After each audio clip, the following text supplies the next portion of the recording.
अस्सलामु अलैकुम व्यूवर्स। क्या गुंदोज बे उस्मान बे को धोखा देंगे? क्या शेख अदब अली सीरीज को अलविदा कह देंगे? क्या बुरहान अलब उस्मान बे को धोखा देगा?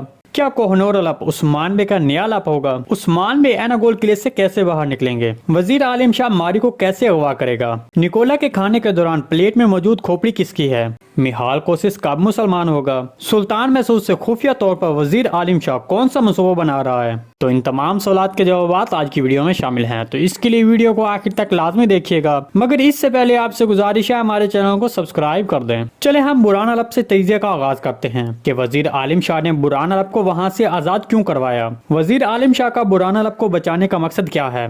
मैं आपको शुरू से ही बता रहा हूँ कि कुल्लुस उस्मान का मंजरनामा भी दिल्ली सरतूल के मंजरनामे की तरह ही है। जैसे दिल्ली सरतूल में बाज़ंतीनियों ने तुर्गुत बे को अर्तुल गाजी का दुश्मन बना दिया था और इसके साथ उन्होंने तुर्गुत बे का मजहब भी बदलने की कोशिश की थी, तो हमारे ख्याल में बुरहान अलब के साथ भी ऐसा ही होगा, लेकिन सिर्फ एक खास वक्त तक होगा। अगली किस्त में वजीर आलिम शाह बुरहान अलब को उसकी बीवी गोंचातुन के जरिए बहकाना शुरू करेगा कि वो क्यों और किसकी वजह से मर गई। बाला गोंचातुन की हिफाजत क्यों न कर सकी और बालातुन को गोंचातुन की मौत का जिम्मेदार ठहराएगा। मतलब इन सारी बातों से बुरहान अलब के जहन में गलत फहमी पैदा करेगा।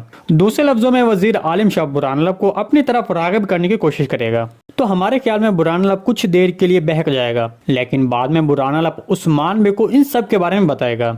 इसके अलावा हमने गुज़िश्ता किस्त में ये भी देखा कि वजीर आलिम शाह शेख अदब अली को अपनी तरफ करने की कोशिश कर रहे थे। तो ये सब करने के पीछे वजीर आलिम शाह का मकसद क्या है? वो ये क्यों कर रहा है और वो क्यों नहीं चाहता कि शेख अदब अली कोनिया जाएं? देखिए, यहाँ पर इन सब सवाल का जवाब ये है, जो कि मेरे ख्याल में या मेरी सोच के मुताबिक वजीर आलिम शाह की तरफ से उस्मान बे को दिया गया हुक्म जाली होगा, या ये कोई ऐसा फरमान हो सकता है जो सुल्तान महसूद को ब्लैकमेल करके लिया गया हो, क्योंकि हमारे ख्याल में सुल्तान महसूद ऐसा कभी नहीं चाहेगा कि वो उस्मान बे पर दोहरा टैक्स आयद करे। इसलिए मैं समझता हूँ कि वजीर आलिम शाह ने जो उस्मान बे को सुल्तान महसूद की तरफ से हुक्मनामा दिया वो जाली होगा। लेकिन यहाँ पर अहम सवाल ये है कि वजीर आलिम शाह ये क्यों करेगा? तो इसका जवाब यह है कि वजीर आलिम शाह मेरी राय के मुताबिक सुल्तान महसूद की जगह लेना चाहता है। सुल्तान का तख्ता उलटकर खुद सुल्तान बनना चाहता है, बिल्कुल सादुद्दीन तीन को पैक की तरह। तो यही वजह थी वो तमाम तुर्क सरदारों को मिलकर और शेख अदब अली को अपनी तरफ रागिब करना चाहता था। इसके अलावा एक और अहम मालूमात आपको देते चलें कि अगोज कबाइल, तुर्क कमान कबाइल छोटे छोटे हिस्सों पर ग्रोह हैं, लेकिन जब वो सब इकट्ठे हो जाते हैं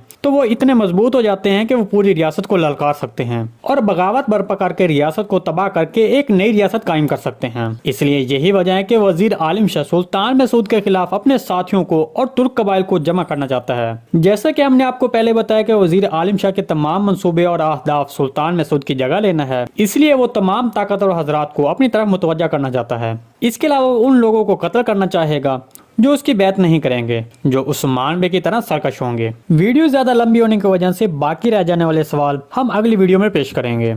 इस सारी रिपोर्ट के बारे में आपको क्या लगता है? कमेंट सेक्शन में लाजमी बताइएगा। आज की वीडियो बस यहीं तक थी, उम्मीद आपको पसंद आई होगी। अगर हमारी वीडियो आप तक बर वक्त नहीं पहुंच रही तो बेल आइकॉन लाजमी प्रेस कर लें, ताकि हर आने वाली नई वीडियो का नोटिफिकेशन आप तक बर वक्त पहुंचता रहे। वीडियो अच्छी लगी तो इसको लाइक शेयर कर दें। मिलते हैं किसी नई वीडियो के साथ, तब तक के लिए अल्लाह हाफिज।